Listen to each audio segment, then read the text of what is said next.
ভাই মহতরম দোস্ত আর বুজুর্গ, হজরতে আবু মামা রাজিয়াল্লাহু তাআলা আনহুয়ে রিবায়ত করডা রসুল্লাহ সাল্লাল্লাহু আলাইহি ওয়াসাল্লামে ইরশাদ ফরমাইছেন, তিনজন মানুষরে একমাত্র মুনাফিকে অপমান করতে পারে। 1 নম্বর বৃদ্ধ মুসলমান, 2 নম্বর আলিম, আর 3 নম্বর ন্যায় বিচারক, ন্যায় শাসনকর্তা।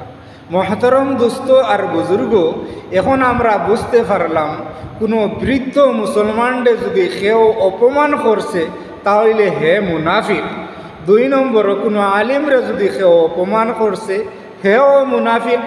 আর 3 নম্বর কোনো ন্যায় বিচারকরে, ন্যায় শাসনকর্তারে যদি কেউ অপমান করছে হেও মুনাফিক। আল্লাহ তাবারক ওয়া তাআলা আমি আপনারা সারারে বুঝার হুনার আমল করার তৌফিক দান করুক।